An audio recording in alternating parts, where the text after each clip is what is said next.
So the body of Terrilynn Monette has been found in the St. John Bayou in New Orleans. Now, what I gathered from the CNN is that she hails from California, and she responded to the teaching offer from Louisiana, and she responded.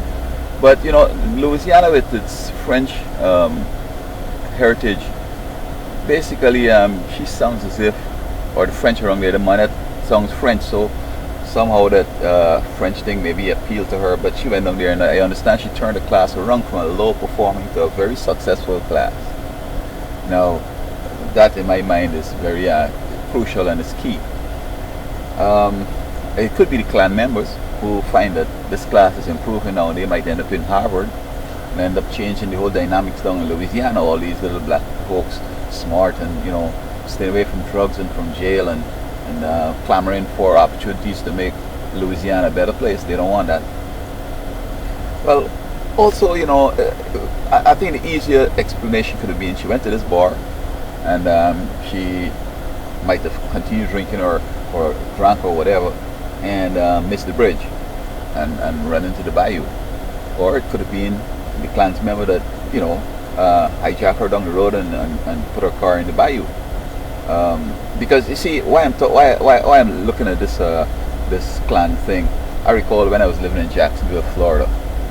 I wasn't teaching, I was driving the school bus, and I was about to graduate from Edward Waters College with organizational management degree. And I came up with a thesis. You have to do a thesis for your graduation and a portfolio and so on. So my thesis was we could have better behaved kids in Jacksonville or in the Duval County public schools. And I went to the city hall, to the school board meeting, and I made my presentation. I thought that we should eliminate things that are they physically healthy, other things, eliminate those nuisances, and then if they can't really perform, zero in on the parents, and because as long as they have the abilities, they're supposed to perform. You tailor the student, the lesson to get them to learn and to move on. And so what happened? My boss had warned me about speaking up in Jacksonville, Florida, and so after I made a presentation, the school board, chairman, the school board superintendent was there. His name is John Fryer, and he was military. I don't think he did education, but he got a job. After I made I see him sitting down there, and he's kind of like analyzing it, how he turned himself and crossed his leg and so on. And I thought everything was cool. About 2 days after, my boss got a call from the school board saying that they need me to have a meeting with their security people. Well, my boss already knew what it was, but I'm trying to find what's the problem. So when I got over there, I waited. Eventually, they ushered me into a room. Happened to drop a white guy and a black officer from the school security people decided to question me. They said that in going to the school board to make my presentation, I signed the card, speaker's card, and they compare that signature with some writings they have, and I've been making threatening letters to the school board, and they want me to confess to that. I said, well, I didn't write nothing like that, bro.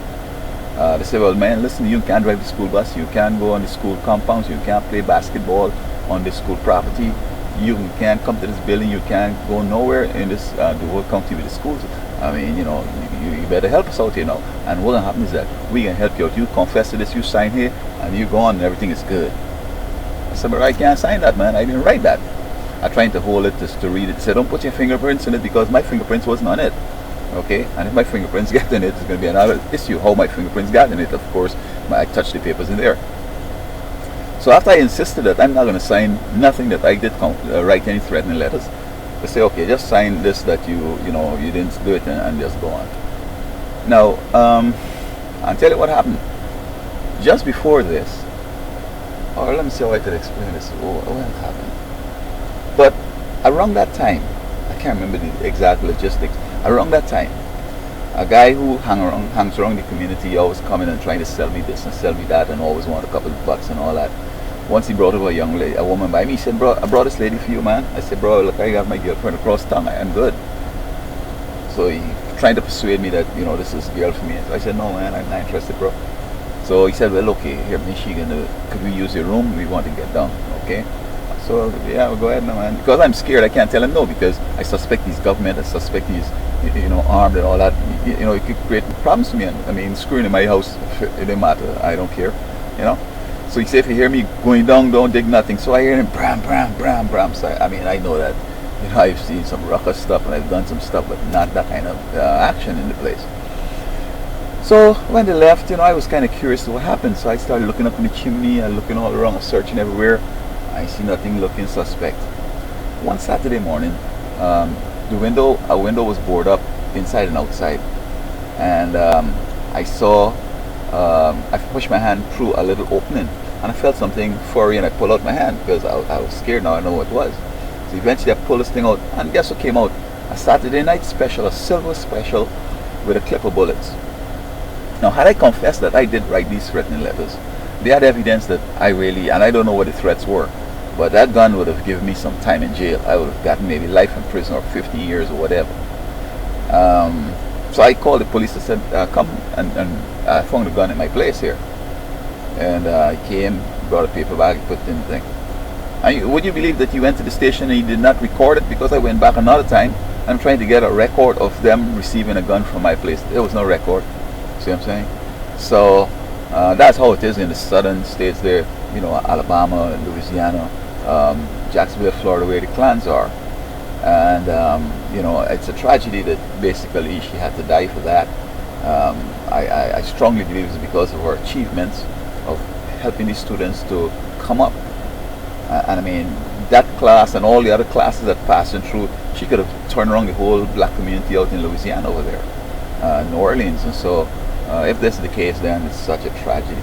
But if on the other hand it is that she got intoxicated and she of her own, not nobody running off the road or anything, she ran in there, well, it's a tragedy anyway. But I suspect it's that kind of situation could have caused her death.